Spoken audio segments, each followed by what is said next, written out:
सावधान प्रारंभ करते हैं। जय श्री ओम नमः सिद्धिभ्य। नमो अरिहंताणं नमो सिद्धाणं नमो आयर्याणं नमो उवचायाणं नमो लोये सब्बसाहुणम्। मंगलम भगवान वीरो मंगलम गौतमो गणी मंगलम कुंद कुंदार्यो जैन धर्मोस्तु मंगलम। सर्व मंगल मांगल्यम सर्व कल्याण कारकम प्रधानम सर्व धर्माणाम जैनम जयतु शासिनम। तज्जयति परम ज्योति समम समस्तेरिनंत पर्याय दर्पण तल इब सकला प्रतिफलति पदार्थ मालिका यत्र परिमागमस्य जीवं निषेध्य जात्यन्त सिन्धुर्विधानम् सकलिने विलसितानां विरोधिमथिनमिनमाम्यनेकान्तम् विरोधिमथिनमिनमाम्यनेकान्तम्। उत्तमे क्षमा मारे तब आर्जव भाव है सत्य शौच संयम तप त्याग उपाव है। आकिंचन ब्रह्मचार्य धर्म दस सारे है चहु गति दुख ते कारी मुखति करे तारे है।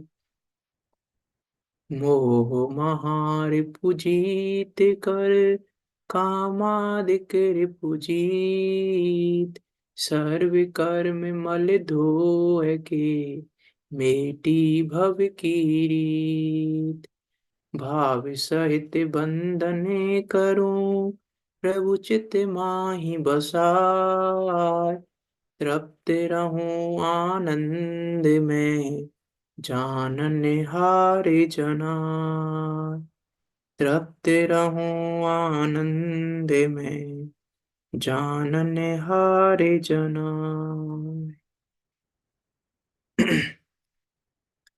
आचार्य अमरचंद देव द्वारा विरचित यह परम मांगलिक ग्रंथ पुरुषार्थ सिद्धि उपाय नामक ग्रंथ जो कि पुरुषार्थ सिद्धि का उपाय बताने वाला है 226 श्लोकों में निबद्ध है और उस अचल चैतन्य स्वभाव को बताने वाला है।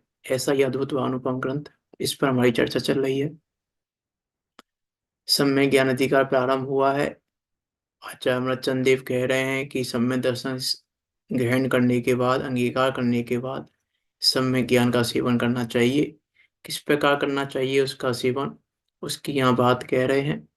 31 और 32 नंबर का श्लोक पढ़ रहे थे हम, उसको पढ़ते हैं एक बार, फिर उसकी बात करते हैं।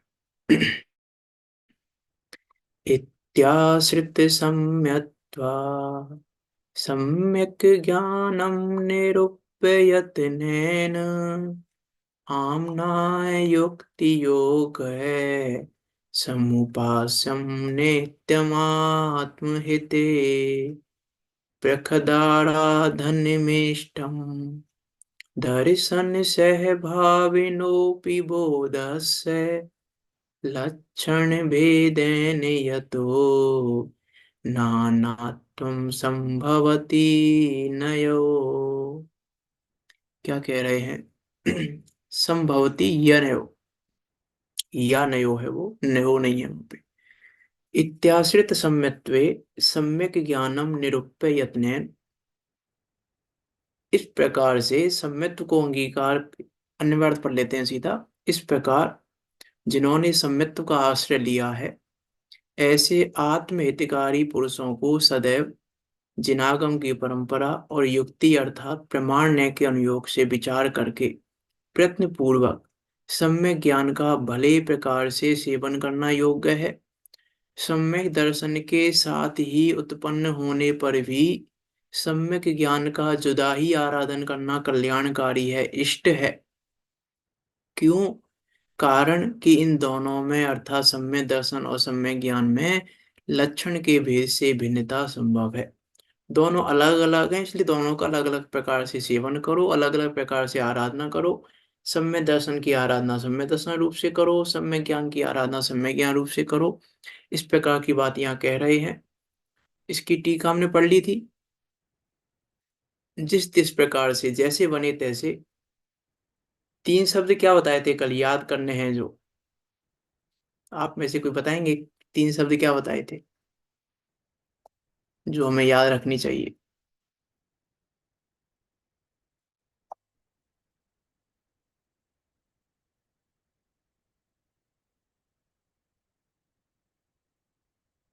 नागम की परंपरा का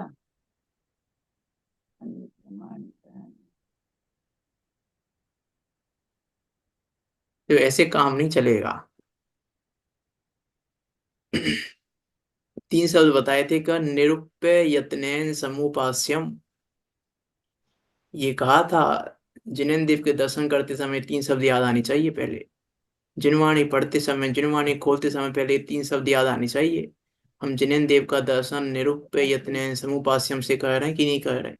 हम जिनवाणी का अध्ययन निरुप्य यत्नेन समुपास्यम से कर रहे हैं कि नहीं कर रहे हैं? हम भक्ति निरुप्य यत्नेन समुपास्यम से कर रहे हैं कि नहीं कर रहे हैं? हर चीज में भोजन कर रहे हैं तो भी, शुभ शुभ भाव में नहीं, अशुभ में भी भोजन कर रहे हैं तो भी निरुप्य यत्न समुपास्यम रूप से कर रहे हैं कि नहीं कर रहे? हम विचार पूर्वक कर रहे हैं कि नहीं कर रहे? भोजन कर रहे हैं तो विचार पूर्वक कर रहे हैं कि नहीं कर रहे? कैसा विचार है हमारा, क्या विचार है, ये सारी बातें लगाना उसमें भी और इधर भी। तीन शब्द याद रखने हैं जो महत्वपूर्ण है, निरुप्य यत्न समुपास्यम। उपास्यम नहीं कहा है, समुपास्यम कहा है। तरफ कल बात हो गई थी उसकी, तो भावार्थ पे चलना है हमको, प्रमाण्य की बात करनी है। देखो क्या कह रहे हैं भावार्थ में।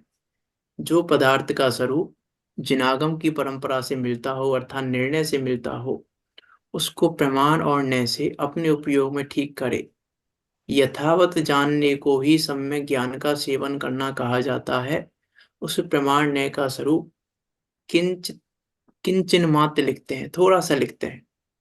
स्वरूप तो बहुत है, थोड़ा सा लिख रहे हैं, थोड़ी सी चर्चा करेंगे हम। देखो क्या कह रहे हैं, प्रमाण न्याय का संक्षिप्त स्वरूप। प्रमाण किसको कहते हैं? कि प्रमाण कहते हैं सम्यक ज्ञान को। और प्रमाण के दो भेद हैं, प्रत्यक्ष और परोक्ष। देखो सम्यक ज्ञान को प्रमाण कहते हैं, अर्थात सम्यक ज्ञान में दो भेद बनते हैं, प्रत्यक्ष और परोक्ष के। सम्यक दर्शन में दो भेद नहीं बनते। सम्यक दर्शन प्रत्यक्ष और परोक्ष नहीं होता है। प्रत्यक्ष और परोक्ष सम्यक ज्ञान होता है। क्योंकि प्रमाण के भेद हैं प्रत्यक्ष और परोक्ष, और प्रमाण सम्यक ज्ञान का भेद है।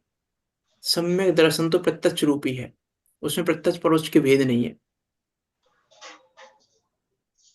क्यों नहीं है? क्योंकि वो प्रमाण नहीं है, और प्रत्यक्ष परोक्ष प्रमाण के भेद हैं। अच्छा, चौथे गुणस्थानवर्ती जीव को आत्मा का जो अनुभव है, आत्मा का अनुभव उसको प्रत्यक्ष होता है कि परोक्ष होता है? अनुभव प्रत्यक्ष है। हाँ अनुभव प्रत्यक्ष है, आत्मा हाँ, कि परोक्ष। वो भी प्रत्यक्ष है, परोक्ष का भेद नहीं है। इसलिए मैंने कहा सम्यक दर्शन में प्रत्यक्ष परोक्ष के भेद नहीं है, प्रत्यक्ष परोक्ष के भेद सम्यक ज्ञान में है। इसलिए यहाँ कह रहे हैं कि सम्यक ज्ञान को प्रमाण कहा जाता है, और वो प्रमाण प्रत्यक्ष और परोक्ष के भेद से दो प्रकार का है। प्रमाण के दो भेद हुए, प्रत्यक्ष और परोक्ष। फिर प्रत्यक्ष के भी दो भेद हैं। प्रत्यक्ष के दो भेद कौन से हैं? कि एक पारमार्थिक प्रत्यक्ष है और एक साम व्यवहारिक प्रत्यक्ष है। दो भेद हैं प्रत्यक्ष के। कि पारमार्थिक प्रत्यक्ष किसे कहते हैं? कि जो ज्ञान केवल आत्मा के ही अधीन होकर अपने विषय प्रमाण विशदता से स्पष्ट जाने, विशदता से स्पष्ट जाने, स्पष्ट प्रतिभासन होने का नाम है प्रत्यक्ष। कि जहां पर हमारा प्रतिभासन हो रहा है स्पष्ट, उस स्पष्ट प्रतिभास को कहेंगे हम कि प्रत्यक्ष। और जहाँ स्पष्ट प्रतिभास नहीं है वहां कहा जाएगा परोक्ष। न्याय ग्रंथों में सूत्र आता है स्पष्ट प्रतिभासता, स्पष्ट प्रतिभासताम, स्पष्ट प्रतिभासतम प्रत्यक्ष और अस्पष्टम परोक्ष। जहाँ स्पष्ट है वो प्रत्यक्ष है, जो स्पष्ट नहीं है वो परोक्ष है। तो यहाँ कह रहे हैं पारमार्थी प्रत्यक्ष किसको कह रहे हैं? प्रत्यक्ष की जो, देखो प्रत्यक्ष तो दोनों है, पारमार्थी प्रत्यक्ष भी और साम व्यवहारिक प्रत्यक्ष भी। ठीक है, आगे बात करेंगे। अभी साम व्यवहारिक प्रत्यक्ष बात वास्तव में प्रत्यक्ष नहीं है। साम व्यवहारिक प्रत्यक्ष भी परोक्ष है, प्रत्यक्ष नहीं है वो भी। उसको प्रत्यक्ष कह क्यों रहे हैं उसकी भी बात करेंगे हम। साम व्यवहारिक प्रत्यक्ष प्रत्यक्ष नहीं है, साम व्यवहारिक प्रत्यक्ष भी परोक्ष है। प्रत्यक्ष तो एकमात्र प्रत्यक्ष का एक ही भेद है वास्तव में, तो पारमार्थिक प्रत्यक्ष, दूसरा कोई भेद नहीं है उसका। पारमार्थिक भी परमार्थ से कह रहे हैं, उसको व्यवहार से कह रहे हैं, इसलिए दो भेद कर दिए। प्रत्यक्ष भेद एक ही है उसका, प्रत्यक्ष। साम व्यवहारिक प्रत्यक्ष तो परोक्ष ही कहा जाता है, परोक्ष को ही एक अपेक्षा से साम व्यवहारिक प्रत्यक्ष कहा जाता है। तो प्रत्यक्ष क्या है कि जो अपने विषय को विशदता लिखा ना, विशदता, विशदता का अर्थ है पवित्र रूप से अर्थात निर्मल रूप से जाने, जो विशदता रूप से स्पष्ट जाने, तो स्पष्ट जाने और निर्मलता रूप जाने, निर्मलता रूप स्पष्टता भली भांति जाने, उसको कहते हैं पारमार्थिक प्रत्यक्ष। कि जो ज्ञान केवल आत्मा के अधीन होकर अपने विषय प्रमाण विशदता से स्पष्ट जाने, उसे पारमार्थिक प्रत्यक्ष कहते हैं। दूसरे तो हम ऐसा भी कह सकते हैं कि जो प्रत्यक्ष किसको कहते हैं? डायरेक्ट को। कि जो डायरेक्ट हमने किया तो हमने ये काम प्रत्यक्ष कर लिया, हमने ये डायरेक्ट कर लिया, हमने काम किसी की हेल्प नहीं ली, कि भाई हमने किसी की हेल्प नहीं ली, हमने अपने आप कर लिया ये बारा काम। तो जो ज्ञान, जो जानना अपने आप हो रहा है उसको प्रत्यक्ष कहते हैं। और जो, जिसको जानने में हमें हेल्प चाहिए किसी की, हमें किसी की हेल्प चाहिए तो उसको कहते हैं परोक्ष ज्ञान। कि हमें किसी की हेल्प लग रही है जानने में, हम जान नहीं पा रहे हैं, हेल्प चाहिए किसी की हमको, तो हेल्प के थ्रू हम किसी की मदद लेके जान रहे हैं तो परोक्ष है।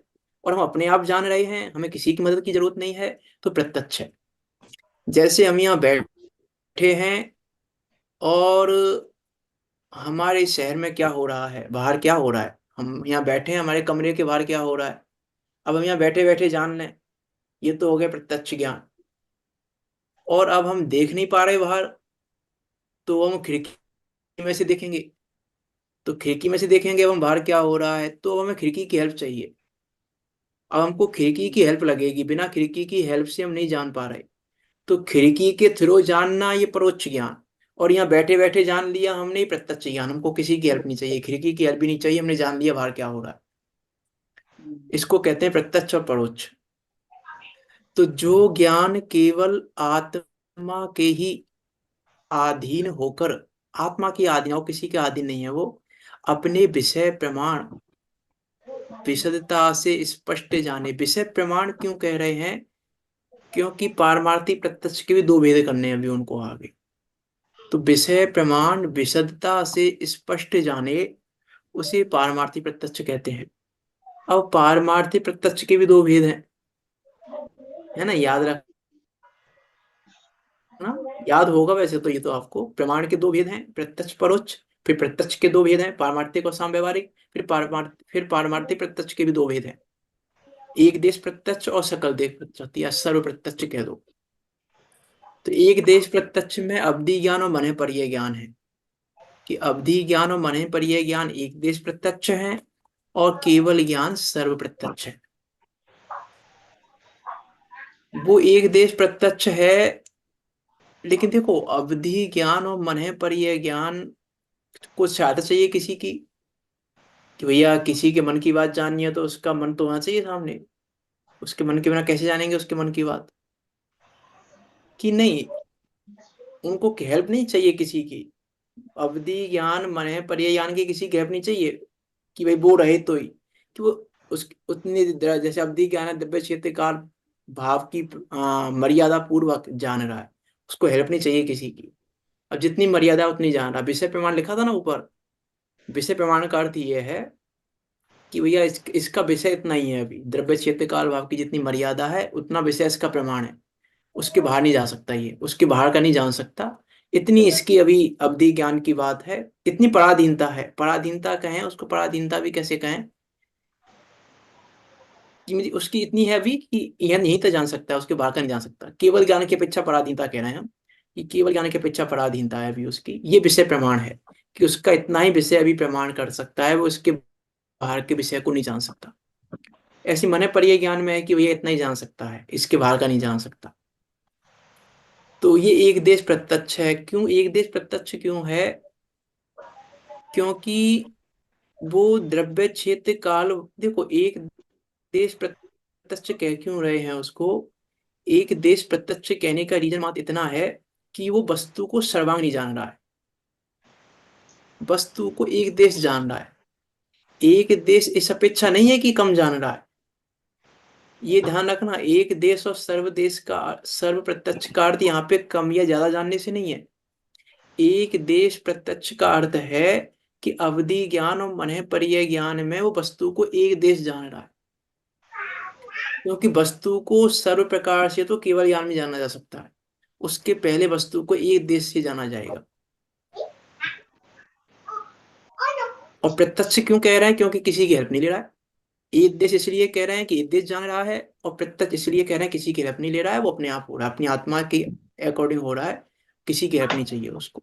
इसलिए उसको कह रहे हैं एक देश प्रत्यक्ष। और केवल ज्ञान सर्व प्रत्यक्ष है क्योंकि वस्तु को सर्वांग जान रहा है वो। अब अब बात है साम व्यवहारिक प्रत्यक्ष की। इनको आगे थोड़ा जल्दी लेते हैं, परोक्ष प्रमाण की बात करनी है हमको, इसलिए कि इसमें कुछ है नहीं वैसे तो, समझाने के लिए आप सबको पता भी है। अब साम व्यवहारिक प्रत्यक्ष क्या है, और उसको कह क्यों रहे हैं प्रत्यक्ष जब वो परोक्ष है? तो क्या कह रहे हैं, जो नेत्र आदि इंद्रियों द्वारा वर्णादिक को साक्षात ग्रहण करे, अर्थात जाने, उसे साम व्यवहारिक प्रत्यक्ष कहते हैं। प्रत्यक्ष परोक्ष की हमने परिभाषा क्या बनाई थी? स्पष्ट जाने। स्पष्ट जाने उसका नाम प्रत्यक्ष है, और जो स्पष्ट नहीं जाने, अस्पष्ट जाने, उसका नाम परोक्ष है। परोक्ष है। तो देखो, साम व्यवहारिक प्रत्यक्ष है तो मति श्रुति ज्ञान, हम्म। क्योंकि जो बाकी तीन ज्ञान है, अवधि मनः पर्यय और केवल ज्ञान, वो तो पारमार्थिक प्रत्यक्ष में चले गए। तो साम व्यवहारिक प्रत्यक्ष में दो ही ज्ञान बचे, मति ज्ञान और श्रुति ज्ञान। और मति ज्ञान श्रुति ज्ञान को तो परोक्ष परोक्ष ज्ञान कहा है जिनागम में, प्रत्यक्ष तो नहीं कहा है उसको। और यहाँ कह रहे हैं कि प्रत्यक्ष है। तो यहाँ प्रत्यक्ष क्यों कह रहे हैं? यहाँ प्रत्यक्ष कहने का रीजन है इतना है मात्र, देखो साम व्यवहारिक नाम ही है उसका, साम व्यवहारिक, व्यवहार चलाने के लिए, हम्म। व्यवहार चलाने के लिए प्रत्यक्ष है। कि जैसे मान लो कोर्ट में सुनवाई हो रही है और कोई गवाह आया, अब हमने उस गवाह से पूछा कि भैया तुमने मर्डर होते हुए देखा है क्या? तो वो बोले भैया देखो प्रत्यक्ष ज्ञान तो मुझे है नहीं, मैंने तो प्रत्यक्ष नहीं देखा, मैंने तो परोक्ष देखा है। कि नहीं, मैंने मर्डर होते हुए प्रत्यक्ष देखा है, अपनी आंखों से देखा है, प्रत्यक्ष देखा है मैंने, ऐसा नहीं परोक्ष नहीं देखा, मैंने प्रत्यक्ष देखा है। इसका नाम है साम व्यवहारिक प्रत्यक्ष। क्योंकि लोक व्यवहार में हम ये कहेंगे हमने अपनी आंखों से प्रत्यक्ष देखा है, हमने अपनी कानों से प्रत्यक्ष सुना है, अपनी कानों से सुना है हमने प्रत्यक्ष, हम्म। अपनी आंखों से हमने प्रत्यक्ष देखा है, ऐसा करते हुए इसको। कहते हैं। इसलिए उसको साम व्यवहारिक प्रत्यक्ष इसलिए कहा है मात्र कि वो वो व्यवहार चलाने चलाने के के लिए। लिए, इसलिए उसको साम व्यवहारिक प्रत्यक्ष कह रहे हैं। अभी इसमें देखेंगे वास्तव में आचार्य परोक्ष ही कहते हैं इसको, प्रत्यक्ष कहते ही नहीं है। वो है ही नहीं प्रत्यक्ष, वास्तव में है परोक्ष ही है वो। परोक्ष क्यों है? क्योंकि वो डायरेक्ट नहीं जान रहा, उसको हेल्प लग रही है आंखों की, कानों की, इंद्रियों की हेल्प लग रही है उसको, इंद्रियों की बिना हेल्प के नहीं जान रहा है, इंद्रियों की मदद से जान रहा है, इसलिए है तो परोक्ष ही। लेकिन साम व्यवहार प्रत्यक्ष इसलिए कह रहे हैं कि प्रत्यक्ष जान रहा है वो।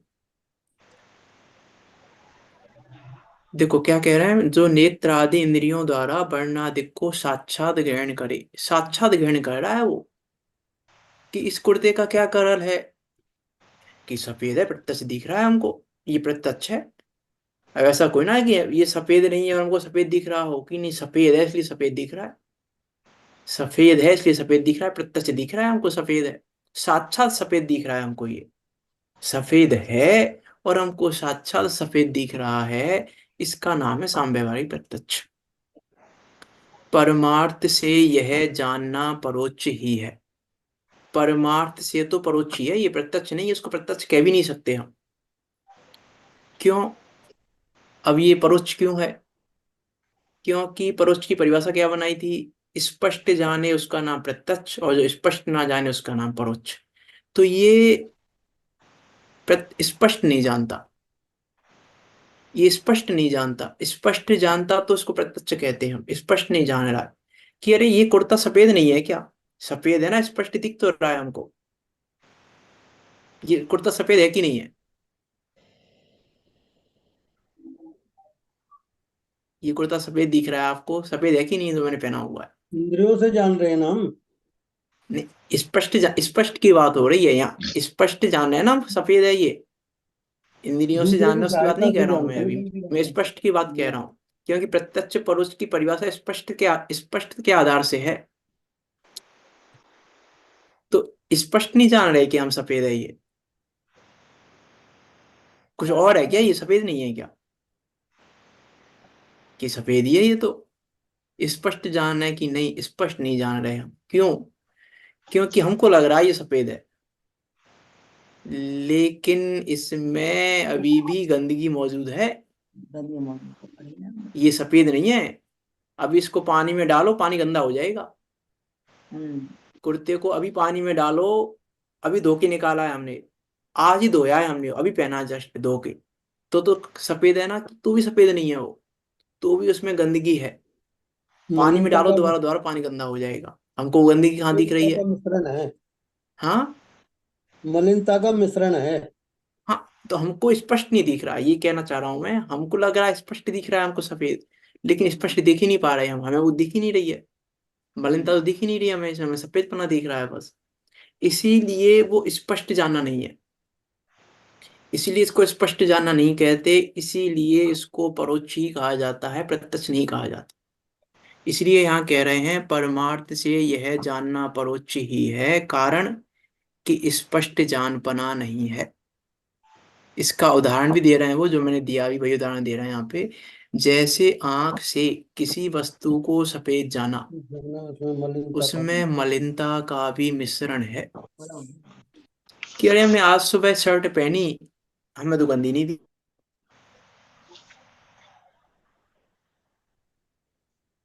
रही है, शाम को गंदी नहीं है शर्ट, हमें गंदी नहीं। ज्ञान परोक्ष है, तुम्हारा ज्ञान परोक्ष है, इसलिए तुमको गंदगी अभी नहीं दिख रही। जब गंदगी की बहुलता हो जाएगी, तब तो जब तुमको दिखेगी गंदगी, अभी नहीं दिख रही गंदगी वो, क्योंकि स्पष्ट नहीं जान रहे अभी हम।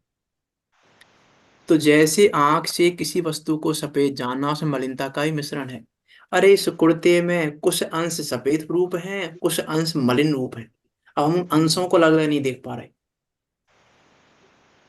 अमुक अंग, इसका अमुक अंश श्वेत है और अमुक अंश मलिन है, ऐसा इसे स्पष्ट प्रतिभासित नहीं होता। अतः यह व्यवहार मात्र प्रत्यक्ष है, परंतु आचार्य इसे परोक्ष ही कहते हैं। और देखो, साम्यवादी प्रत्यक्ष का एक तो अर्थ यही है व्यवहार रूप से, दूसरा व्यवहार चलाने के लिए, और दूसरा उसका एक शब्द और मिल जाएगा जिनवाणी में, इंद्रिय प्रत्यक्ष। इंद्रियों से प्रत्यक्ष देखने से इंद्रिय प्रत्यक्ष है। इंद्रियों से डायरेक्ट देखा है हमने, इसलिए इंद्रिय प्रत्यक्ष है वो। तो ये साम्यवादी प्रत्यक्ष का दूसरा अर्थ इंद्रिय प्रत्यक्ष भी हो सकता है। अतः यह व्यवहार मात्र प्रत्यक्ष है, परंतु आचार्य इसे परोक्ष ही कहते हैं। मति ज्ञान एवं श्रुति ज्ञान से जो जानना होता है, वह सब परोक्ष कहलाता है। अब मेरा प्रश्न है कि प्रत्यक्ष दो प्रकार के हैं, पारमार्थिक प्रत्यक्ष और साम्यवहारिक प्रत्यक्ष। तो जो आत्मा का अनुभव हो रहा है हमको प्रत्यक्ष, वो कौन सा प्रत्यक्ष है? पारमार्थिक प्रत्यक्ष है कि साम्यवहारिक प्रत्यक्ष है?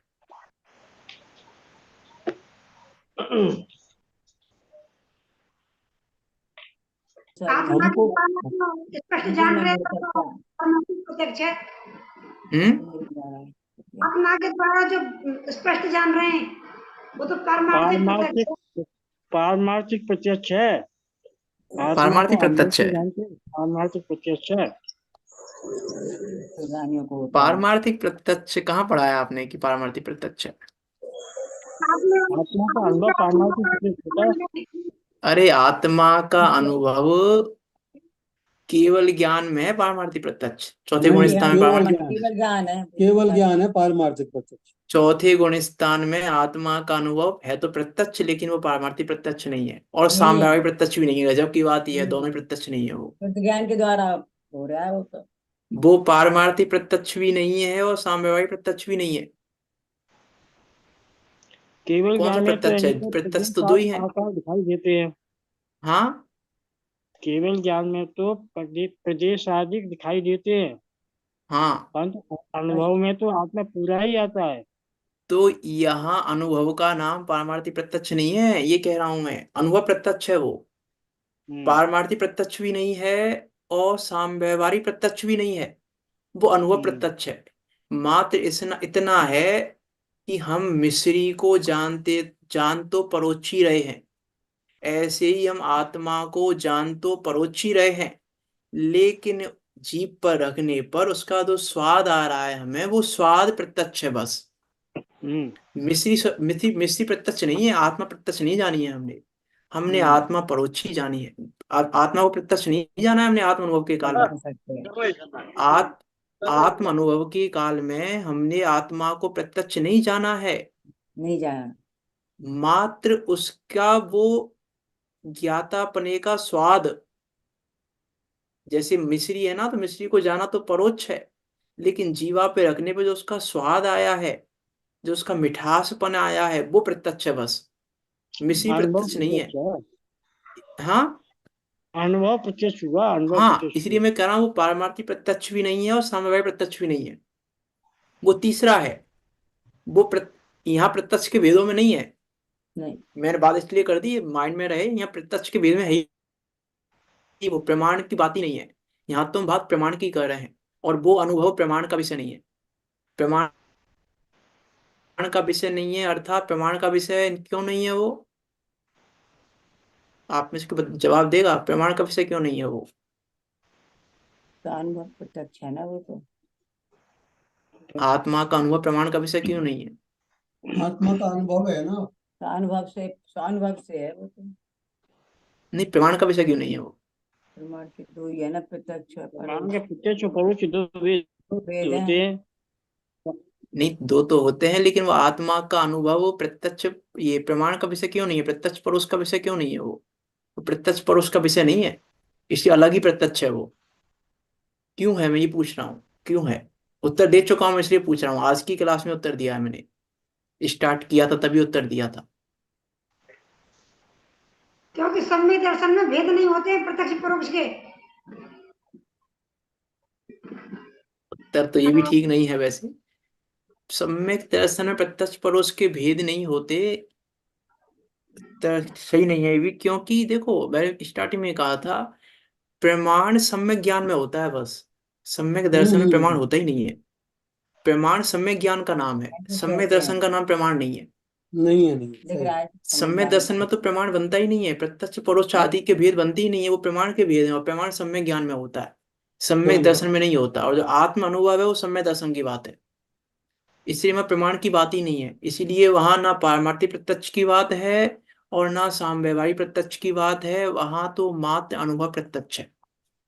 अनुभव तो ज्ञान की जानना परोक्ष है और अनुभव प्रत्यक्ष है। क्यों साहब, ये हाँ, बताओ, अनुभव तो ज्ञान की पर्याय है। ज्ञान में ही वेदन होता है, ज्ञान में ही अनुभव होता है, और सिद्धांत में तो प्रतीति होती है। अरे वो उसी प्रतीति को अनुभव कहा जाता है, आत्म अनुभव को कहा जाता है। आत्म अनुभव प्रतीति का ही नाम है। स्वसंवेदन ज्ञान जैसे अनुभव जैसे हमने मिश्री को जीवा पे रखा, तो हमने उसकी मिठास का जो वेदन किया है ना, वो प्रतीति की है हमने उसकी। प्रतीति अलग है, वेदन अलग है। वो विषय बात आपकी ठीक है, ज्ञान का विषय है, लेकिन जो अनुभव की बात आती है, आत्म अनुभव, वो आत्म अनुभव प्रतीति की बात है, आत्म अनुभव ज्ञान की बात नहीं है। ज्ञान को इसलिए कह दिया जाता है क्योंकि प्रतीति के काल में अनुभव होता है, प्रतीति के काल में जानना भी होता है, इसलिए अनुभव को ही जानना कह दिया जाता है। लेकिन आत्म अनुभव जो है वो प्रतीति की बात है, वो जानने की बात नहीं है। क्योंकि जानने की बात होगी यदि तो परेशानी हो जाएगी। परेशानी क्या हो जाएगी?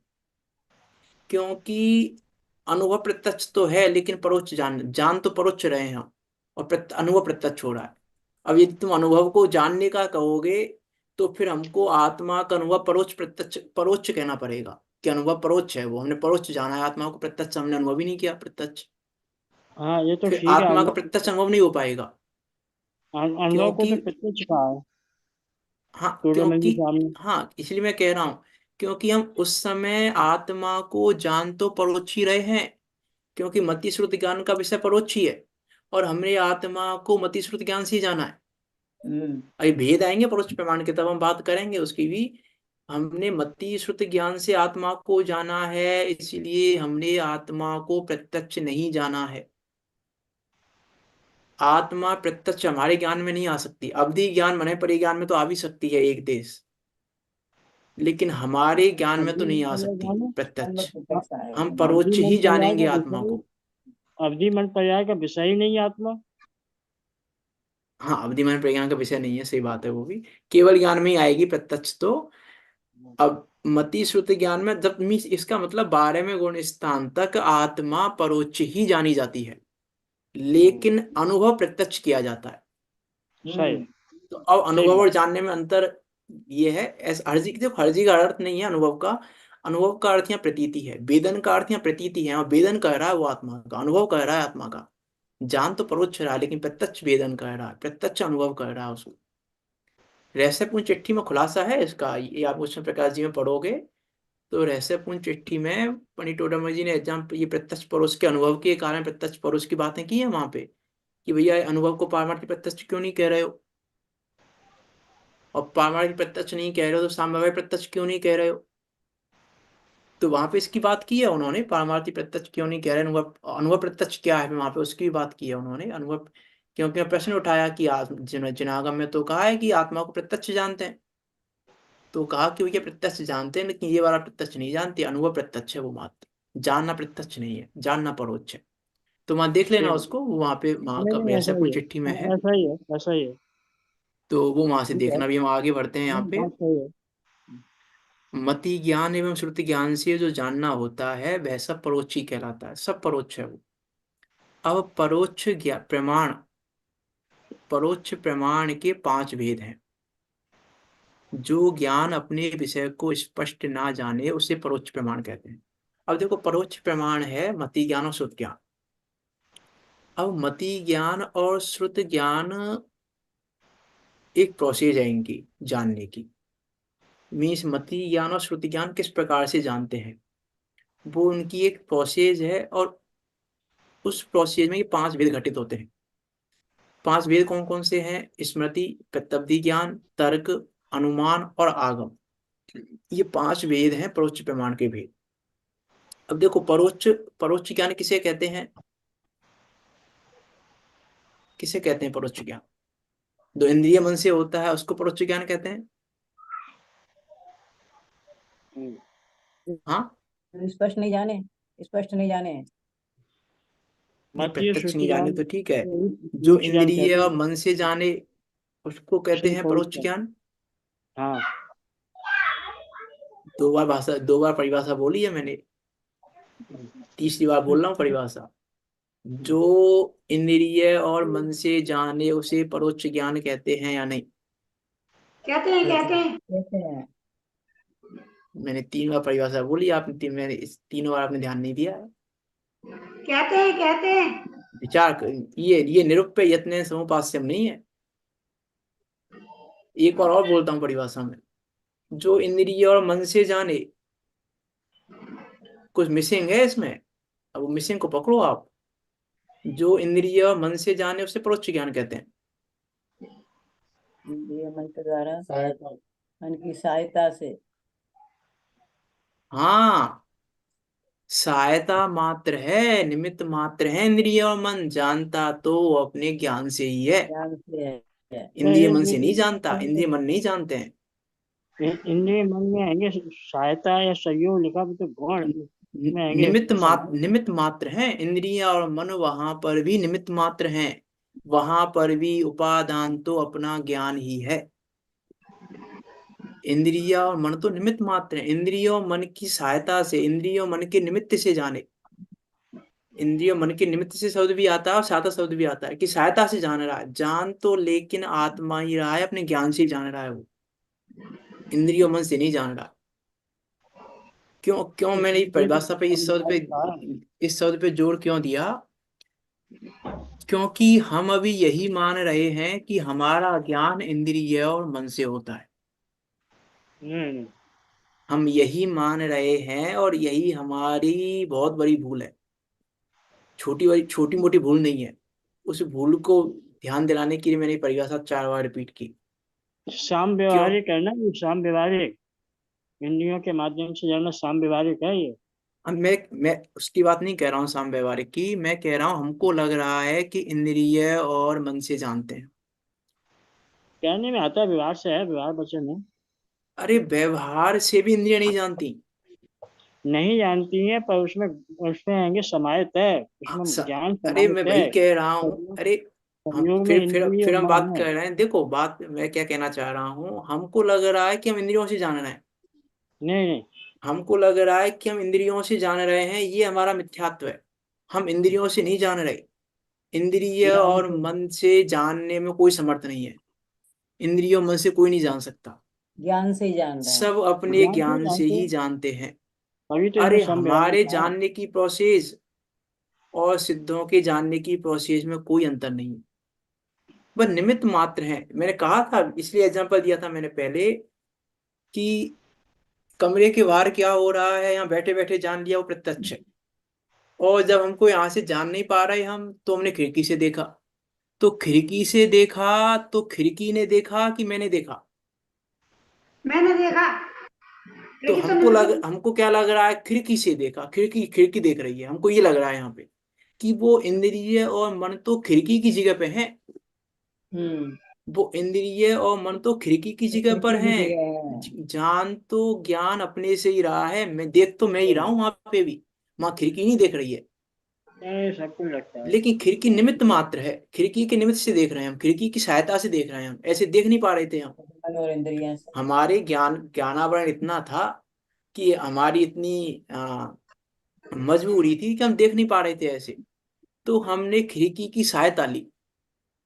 लेकिन खिड़की की सहायता में हम ये भूल गए कि हम देख रहे हैं कि खिड़की देख रही है, कि खिड़की नहीं देख हम्म। रही है। इंद्रिय हम और देख मन रहे हैं। जानते ही नहीं है।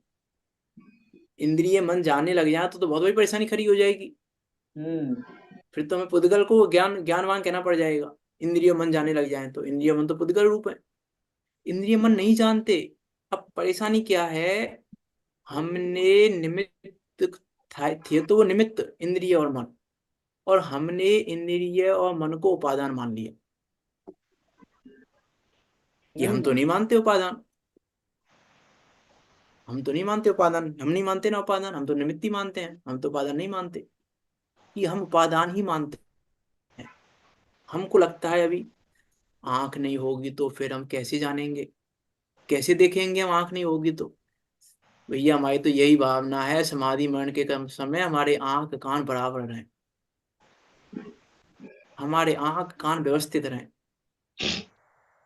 क्यों आंख कान क्यों व्यवस्थित रहें? क्योंकि हमको लग रहा है इसी से तो जानेंगे हम, इसी से तो सुनेंगे हम, इसी से तो देखेंगे हम। ये भावना नहीं बहा रहे हम कि हमारा निर्णय व्यवस्थित रहे, हमारी आंख कान व्यवस्थित रहे बस। इतनी बड़ी परेशानी है इंद्रिय और मन से जानना मानने में। छोटी बड़ी परेशानी नहीं है। विचार करके देखें हम कि 5 इंद्रियों और मन से वास्तव में आत्मा जानने में नहीं आता। 5 इंद्रियों मन से। अब आप कहो कि मन से, देखो पंडित टोडरमल जी ने भी रहस्यपूर्ण चिट्ठी में लिखा, इंद्रियों से तो आत्मा जानने में नहीं आ सकता, 3 काल में नहीं आ सकता। क्योंकि इंद्रिय का विषय तो मात्र मूर्तिक पदार्थ है। इंद्रियों से तो आत्मा जानने में आ ही नहीं सकता। और हम क्या मान के बैठे हैं, हमारा मति ज्ञान श्रुति ज्ञान इंद्रियों से जानता है। तो अब यहाँ तो कह रहे हैं कि आत्मा को जा ही नहीं पाओगे तुम इंद्रियों से, और तुम अपने मति ज्ञान श्रुति ज्ञान को इंद्रियों के भरोसे लेके बैठोगे तो आत्मा को जा ही नहीं पाओगे, क्योंकि इंद्रिय का विषय तो मूर्ति पदार्थ है मात्र, इंद्रियां मूर्ति को नहीं दे सकती। फिर माँ पंडित ओडामा जी ने एक चीज लिखी कि हम व्यवहार से ऐसा कह सकते हैं कि मन के द्वारा जाना, क्योंकि मन में मूर्ति का मूर्ति दोनों को जाना जा सकता है मन से, वो भी व्यवहार से। परमार्थ से तो आत्मा को आत्मा के ज्ञान से जाना जाता है। यदि देखो मति ज्ञान श्रुति ज्ञान में भी षट कारक लगाओगे तो तुम्हें इंद्रिय मन नहीं आएंगी। मति ज्ञान श्रुति ज्ञान भी अपनी आत्मा को अपनी आत्मा से, अपनी आत्मा में अपनी आत्मा की सहायता से, अपनी आत्मा से जानते हैं सब कुछ।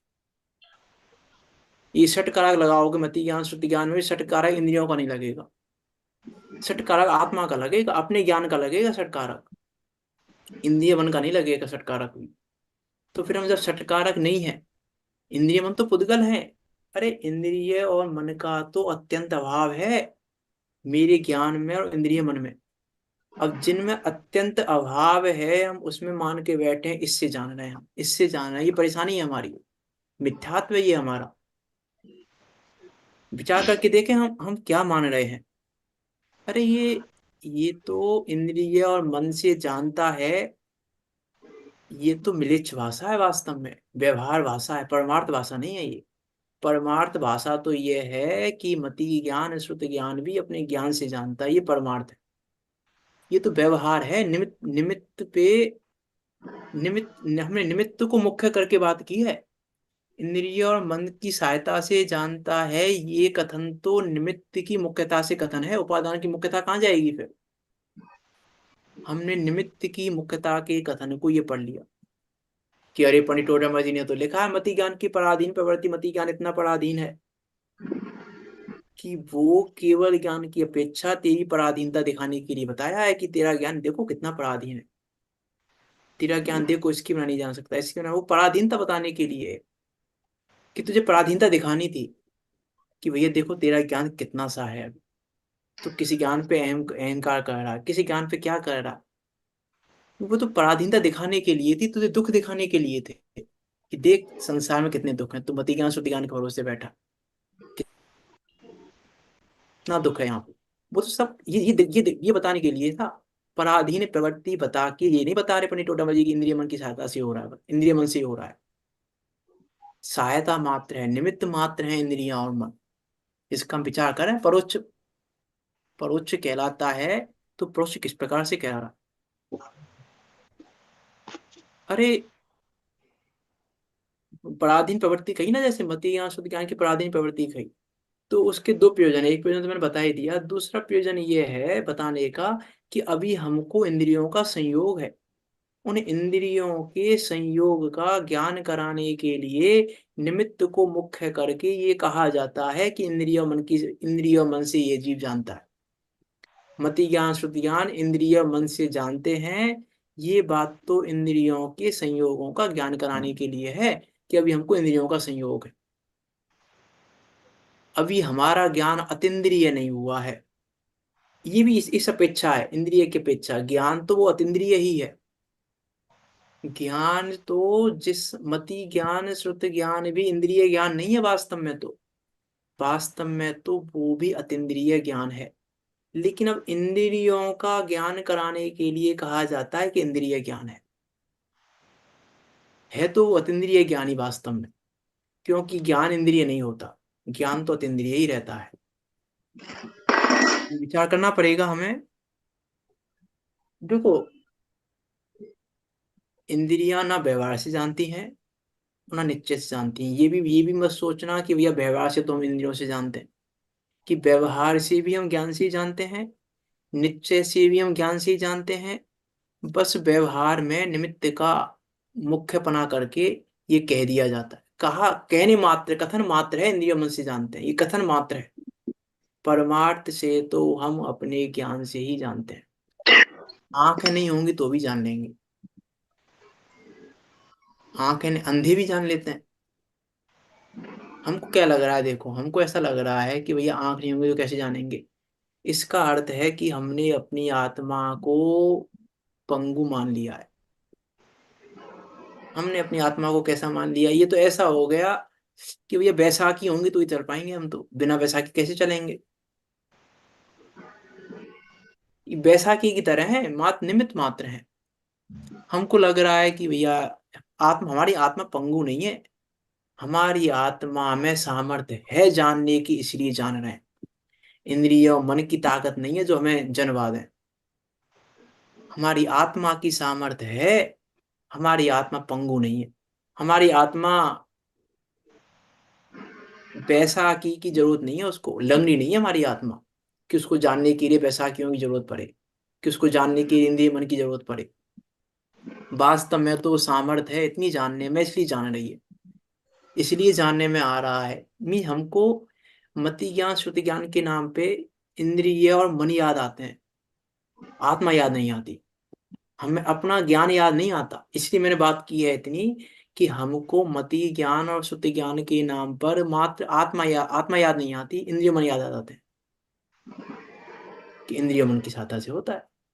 तो हम इंद्रिय मन देखने लगते हैं, इसलिए हम भावना भाते हैं, निदान बंद कर लेते हैं। बहुत सारी परेशानियां, एक परेशानी नहीं है, इंद्रिय और मन से ज्ञान होता है ये मानने में परेशानियां बहुत सारी। निदान बंद कर लेते हैं, बहुत सारी, एक परेशानी नहीं है, बहुत सारी परेशानियां। इंद्रिय और मन से मति ज्ञान श्रुति ज्ञान होता है, इसके कारण हम इंद्रियों से जो ज्ञान हो रहा है, इंद्रियों के आधार पर ज्ञान की मानता मानते हैं कि भैया इंद्रियों से जो जैसा कर रहा है ये महान है। इंद्रियों के आधार पर हम महान मानते हैं, इंद्रिय ज्ञान के आधार पर महान मानते हैं हम। अतीन्द्रिय ज्ञान के आधार पर ना अपने को महान मानते हैं और ना अतीन्द्रिय ज्ञान के नाम पर दूसरे को महान मानते हैं। अरे इंद्रियों से ज्ञान नहीं होता, इंद्रियों में ज्ञान नहीं होता। और तीसरी बात बोलूं, जिसकी लिए मैंने बात कही वास्तव में, कि मेरा ज्ञान इंद्रियों के पोषण के लिए नहीं है। मेरा ज्ञान तो मेरे ज्ञायक के अनुभव के लिए है, अपने ज्ञायक का अनुभव का।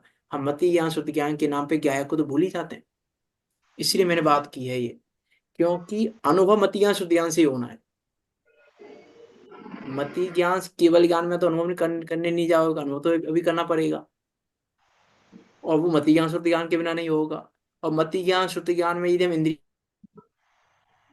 मन को लेके बैठे रहेंगे, अपने ज्ञायक को देखेंगे नहीं, अपने ज्ञान स्वभाव को देखेंगे नहीं, ज्ञान स्वभाव पर दृष्टि नहीं करेंगे, तो ज्ञायक को जानेंगे कैसे। इसलिए स्व संवेदन सुव्यक्त, देखो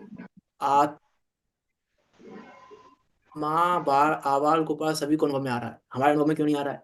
क्योंकि हम इंद्रिय मन का अनुभव कर रहे हैं, हम ज्ञान का अनुभव नहीं कर रहे। हम अनुभव इंद्रिय मन का करने में लगे हुए हैं। इसमें मैं क्या कहना चाह रहा हूँ वो समझना, वो इंद्रिय मन की सहायता से होता है। वो परिभाषा आप सबने पढ़ी है, वो परिभाषा नहीं पढ़ा रहा हूँ मैं यहाँ पे, मैं आपको कुछ और बताना चाह रहा हूँ। वो परिभाषा तो आप सबने पढ़ी है, पराधीन प्रवृत्ति भी पढ़ी है आपने, पराधीन प्रवृत्ति भी नहीं पढ़ा रहा मैं यहाँ पे। मैं जो कहना चाह रहा हूँ, हमको क्या लग रहा है, 5 इंद्रियां नहीं हुई तो, आंख नहीं हुई, कान नहीं हुए, 5 इंद्रियां नहीं हुई तो, आंख नहीं हुई, 5 इंद्रियां नहीं हुई तो, कि 5 इंद्रियां हुई कब है, तो मैं ये तो बताओ। मैं क्या कहना चाह रहा हूँ, हमको लग रहा है आंख नहीं हुई तो, कि आंख आंख हुई, तुम आंख वाले हो, तुम 5 इंद्रिय वाले हो। 5 इंद्रियां हुई कहाँ है? आज तक नहीं हुई हमको तो 5 इंद्रियां, तुम्हें कहाँ से प्राप्त हो गई 5 इंद्रियां? हमें तो आज तक इंद्रिय मन प्राप्त नहीं हुए, शरीर के क्योंकि चिन्ह आत्मा और इंद्रिय मन का तो अत्यंत अभाव है। आत्मा को कैसे प्राप्त हो सकती है इंद्रिय मन? यहाँ यहाँ जोर देना चाह रहा हूं मैं कि इंद्रिय और मन की सहायता से होता है, वो परिभाषा भूल जाओ, मैं ये कह रहा हूँ। अभी मैं बात करूंगा स्मृति में, स्मृति की बात आएगी अभी आगे, स्मृति 5 वेद आएंगे अभी प्रमाण के। हम विचार करके देखें हमको क्या लग रहा है, हमारी श्रद्धा में क्या बैठा है। ज्ञायक अनुभव क्यों नहीं आ रहा है हमें? इसलिए नहीं आ रहा ज्ञायक अनुभव, क्योंकि हमको लग रहा है इंद्रिय मन इंद्रिय मन इंद्रिय मन दिख रहे हैं हमको, वहां खिड़की दिख रही है। कि कहाँ से देख रहे हो, कि खिड़की से देख रहे हैं। हमको ये लग रहा है। कहाँ से देख रहे हो? खिड़की से देख रहे हैं। तो देख तो मैं ही रहा हूँ, फिर मैं क्या कह रहा हूँ? खिड़की से देख रहा हूँ। तो मेरी दृष्टि, मैं देख रहा हूँ, उसमें जा ही नहीं रही मेरी दृष्टि। ऐसे ही आत्मा अभी अनुभव में आ रहा, मति मति श्रुत ज्ञान में भी अनुभव में आ रहा है आत्मा। स्व संवेदन भली भांति सुव्यक्त, इष्टोपदेश में पढ़ के आए हैं, सुव्यक्त है, भली भांति व्यक्त है, अभी व्यक्त है। अभी मैं अपने आप से देख रहा हूँ, लेकिन मान क्या रहा हूँ? खिड़की से देख रहा हूँ। भूल कहाँ हो रही है हमारी? गलती कहाँ हो रही है? मैं ये बताना चाह रहा हूँ कि गलती हमारी हो रही है, हम खिड़की से देख रहे हैं। ऐसे हमको लग रहा है इंद्रिय मन से जान रहे हैं, इंद्रिय मन से नहीं जान रहे हैं। स्व संवेदन सुव्यक्ता, वो आत्मा, ज्ञानवान आत्मा जानने में आ रहा है, क्योंकि हम जान ज्ञान से ही रहे हैं, इसलिए जानने में आ रहा है। जानने में भी क्यों आ रहा है? क्योंकि हम जान ही उसी से रहे हैं, उसकी बिना जान ही नहीं पाएंगे हम जान तो उसी से रहे हैं, उस ज्ञान से ही जान रहे हैं, इसीलिए ज्ञान में ज्ञान ही तो झलक रहा है। ज्ञान में वो झलक ही क्या रहा है वास्तव में? कही थी मैंने एक दिन बाद, वास्तव में तो ज्ञान में ज्ञान ही झलकता है, वास्तव में तो ज्ञायक में ज्ञायक ही रहता है। तो अब हमें ये नहीं पता, अब हमें ये नहीं पता, इसलिए हमको लग रहा है कि भैया ये मिल जाए, ये मिल जाए, ऐसा मिल जाए, ऐसा अच्छे अच्छे अच्छी आंखें मिल जाए, अच्छे कान मिल जाए, अच्छा शरीर मिल जाए, अच्छा ये हो जाए। 5 इंद्रियों में स्पर्श भी तो आएगा, 5 इंद्रियों में। अच्छा शरीर मिल जाए, अच्छा ये हो जाए, ये सब इस भूल के कारण हो रहा है कि हम सोच रहे हैं कि भैया ये अच्छे होंगे, ये तुम अच्छा जानेंगे। आंखें अच्छी होंगी तो हम पढ़ पाएंगे। देखो भूल, देखो यहाँ यहाँ से कितनी बड़ी भूल खड़ी हो रही है। हमको लग रहा है आंख अच्छी होगी तो हम पढ़ पाएंगे, तो हमने पहले तो आंखों से ज्ञान माना, फिर हमने पढ़ने से ज्ञान मान लिया, जिनवाणी से ज्ञान मान लिया। जिनवाणी से ज्ञान किसके बल पे माना हमने? इंद्रियों मन से जाना ना, इसलिए माना हमने कि जिनवाणी से ज्ञान हो रहा है, ज्ञेयों से ज्ञान होता है, इसके बल पे मानना है हम। इंद्रिय और मन से ज्ञान होता है, इस मान्यता के बल पे हम ये सब मान रहे हैं कि हम पढ़ के ज्ञान होगा, सुन के ज्ञान होगा। नहीं सुनेंगे तो, नहीं पढ़ेंगे तो मी हम ये है पराधीनता। पराधीन प्रवृत्ति बताई है ना, उसका प्रयोजन ये है। हम पराधीन प्रवृत्ति को ऐसे नहीं पढ़ते, मति ज्ञान श्रुति ज्ञान की पराधीन प्रवृत्ति को ऐसे पढ़ो। पराधीनता ये है, क्या पराधीनता है? कि हमने पराधीनता बना ली, ये पराधीनता है। पराधीन प्रवृत्ति का नाम है कि हमने पराधीनता बना ली, कि हम बिना सुने तो ज्ञानी जाने नहीं पाएंगे, बिना पढ़े तो हम जाने नहीं पाएंगे। शिव भूति मुनिराज ने क्या पढ़ा था और क्या सुना था? विचार विचार एक ही चीज विचार करके देखें हम। परोक्ष ज्ञान की परिभाषा ही अपने आप में भेद ज्ञान वाली है। परोक्ष ज्ञान की परिभाषा ही बता रही है, क्या बता रही है? कि जो इंद्रिय मन की सहायता से जानता तो अपने से है, स्व का भेद हो गया। इंद्रियाओं में मन, इंद्रियां और मन मेरे नहीं है, और मैं इंद्रिय मन का नहीं हूं। इंद्रिय मन जानती नहीं है, और मैं इंद्रिय मन से नहीं जानता। भेद भेद विज्ञान हो गया। मैं नहीं जानता इंद्रिय मन से, मैं तो अपने ज्ञान से ही जानता हूं।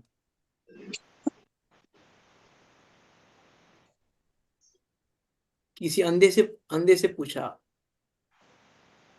किसी अंधे से कहा, मेरी रियल रियल घटना है। कोई मुमुक्षु थे, आंखें नहीं थी उनके, चली गई थी। उनसे उनसे किसी ने बोला बेचारे अंधे हैं, कुछ देख नहीं पाते। तो उन्होंने कहा कि इन आंखों से तो हम वो देखते हैं जो देखने लायक नहीं है, इन आंखों का उपयोग तो हम वहां करते हैं जो देखने लायक नहीं है, और जो देखने लायक है उसके लिए आंखों की जरूरत ही नहीं है। उनकी पॉजिटिव थिंकिंग थी, वो तो उनकी पॉजिटिव थिंकिंग थी, वो दुखी नहीं हो रहे। लेकिन मैं जो बहुत कहना बढ़िया। चाह रहा हूँ कि जो देखने लायक है वास्तव में आत्मा, उसके लिए तो इन आंखों की जरूरत ही नहीं है। चलो, हाँ, बहुत बढ़िया। क्या कह अच्छा, रहे हैं? ठीक बात है। हाँ, कि अरे वास्तव में विचार करके देखें हम। हम ये निदान बंद कर रहे हैं, आंखें अच्छी हों, कान अच्छे हों, इनके बल पे क्या क्या निदान बंद होते हैं? आंखों में कानों में मैल पड़ता है, नवद्वार भय घिनकारी। आंखों में भी मैल है, कानों में भी मैल है, और उस महल में जीव रहते हैं, तो हमको लग रहा है आंखें अच्छी हों, कान अच्छे हों, तो निदान बंद कर लेंगे ऐसा कि आंख के महल के जीव बन के रह जाएंगे। और किसके बल पे भावना भा रहे हैं हम? ये इंद्रिय और मन से जा रहे हैं इसके बल पे। आंखें अच्छी हों, कान अच्छे हों, शरीर अच्छा हो, तो शरीर के जीव बन जाओगे। शरीर के आश्रित कितने जीव रहते हैं? अरे बाकी तो छोड़ो, मनुष्य, यदि मनुष्य पर्याय का भी बंद किया हो हमने, मनुष्य गति का, मनुष्य आयु का बंद किया हो, और हम निदान बंद कर लिया हमने, तो निदान बंद में हो सकता है इस शरीर के आश्रय से ही कितने मनुष्य जाति के जीव रहते हैं पता हो आपको? यदि तीन आदि निगोदिया जीव, उनकी तो बात ही अलग है। निगोदिया आदि की तो मनुष्य जाति के, मनुष्य पर्याय के, मीन्स हम वहां उस शरीर के जीव बनकर अपने एक मनुष्य भव को खत्म कर देंगे। विचार करके देखो, मनुष्य भाव खत्म हो जाएगा एक। हम यदि हम ये भावना भाएं कि शरीर अच्छा हो, ये अच्छा हो, ये अच्छा हो, विचार करके देखें कितना बेकार निदान बंद बांध लेंगे हम। किसके बल पे? इंद्रियों मन से जान रहे हैं, इसके बल पे। विचार करना वास्तव में कि हम क्या मान रहे हैं। हमको आनंद आ रहा है, किस में आनंद आ रहा है? हम तो अच्छे से पढ़ रहे हैं, हम तो अच्छे से सुनते हैं, हम तो अच्छे से पढ़ते हैं। अरे भैया नहीं, नहीं सुनते, नहीं पढ़ते, हम बात जानते हैं। विचार करना, समय हो गया अभी, तो कल बात करेंगे प्रमाण के 5 भेदों की, परोक्ष प्रमाण के, प्रमाण के नहीं, परोक्ष प्रमाण के 5 भेदों की। विचार करना, स्मृति, प्रत्यब्धि ज्ञान, तर्क, अनुमान और आगम। कोशिश करेंगे पांचों भेद कल हो जाए, पांचों भेदों की चर्चा कल हो जाए। कि सिंपल अर्थ तो आपको पता है पांचों का, तो सिंपल अर्थ तो नहीं करना है। स्मृति का क्या अर्थ होता है, प्रत्यब्धि ज्ञान का क्या अर्थ होता है, तर्क का क्या अर्थ होता है, अनुमान का क्या अर्थ होता है, आगम का क्या अर्थ होता है, वो तो आपको पता है। तो उस वो अर्थ नहीं करना है, थोड़ा सा उस पर बात करके फिर हम आगे बढ़ेंगे। विचार करना वास्तव में कि, क्योंकि करने योग्य कार्य एक ही है, भेद ज्ञान, दूसरा कुछ भी नहीं है। अब देखो, विचार करना, हमको क्या लग रहा है कि इससे पर वेद विज्ञान की बात आएगी, वहीं से वेद विज्ञान करेंगे। अब देखो, मति ज्ञान की परिभाषा से वेद ज्ञान हो सकता है, लेकिन विचार करना पड़े। मी सिर्फ जिनवाणी की प्रत्येक लाइन, मैं तो कह रहा हूँ प्रथमान योग की प्रत्येक लाइन, कर्णान योग की प्रत्येक लाइन, चरणान योग की प्रत्येक लाइन, द्रव्यान योग की प्रत्येक लाइन भेद विज्ञान के लिए समर्पित है। एक एक लाइन भेद विज्ञान के लिए समर्पित है, लेकिन डिपेंड करता है कि हम पढ़ कैसे रहे हैं और समझ कैसे रहे हैं, डिपेंड इस पे करेगा। विचार करना, बाकी चर्चा इसकी कल करेंगे। हम सब भी सम्यक दर्शन पूर्वक सम्यक ज्ञान का सेवन करते हुए मोक्ष मार्ग में प्रवर्तन करें, और निकट काल में सिद्धों के बीच जाकर विराजमान हो। इसी मंगल भावना के साथ अभी की बात को यहाँ विराम देते हैं। कोई शंका हो आपकी तो पूछ सकते हैं।